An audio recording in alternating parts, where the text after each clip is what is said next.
বন্ধুরা, সবাইকে স্বাগত জানিয়ে আমি আমার ব্লগ শুরু করছি।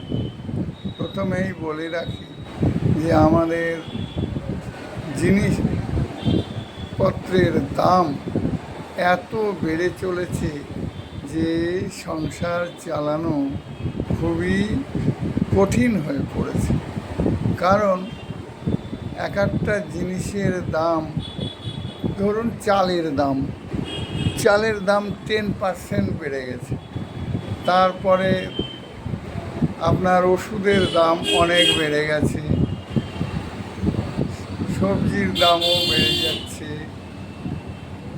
এমতো অবস্থায় দেখুন কিছু কিছু জিনিসে আবার ভেজাল, নানান রকমের প্রবলেমের মধ্যে দিয়ে আমাদের চলতে হচ্ছে।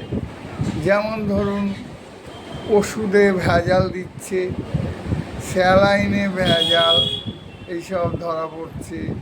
তাহলে আমরা যাব কোথায়? সব জিনিসের দাম বাড়ছে, বাসের ভাড়া বৃদ্ধি, ট্রেনের ভাড়া বৃদ্ধি, জীবন একবারে অতিষ্ঠ হয়ে উঠছে। ফলে সাধারণ মানুষের অবস্থা অনেকটাই খারাপ হয়ে যাচ্ছে।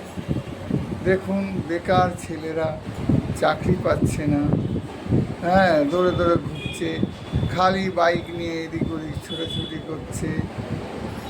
বেপরোয়া অবস্থার মধ্যে দিয়ে তারা চলছে, তাদের হাতে পয়সা নাই, জটলা করে খালি আড্ডা মারে। এইগুলো সবাইকেই চিন্তা ভাবনা করতে হবে, সমাজ সচেতন হতে হবে।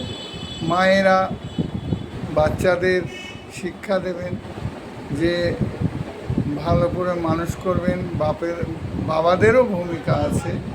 সব কিছু নিয়ে একটা ভালো সমাজ তৈরি করতে হবে, তবেই আমাদের দেশের উন্নতি হবে, দশের উন্নতি হবে। যারা এইসব অন্যায় করছেন,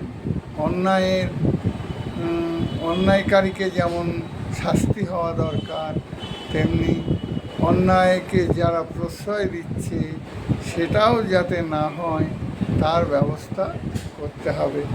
তাহলে এইভাবে আমাদের সমাজের অগ্রগতি নিশ্চিত করতে হবে।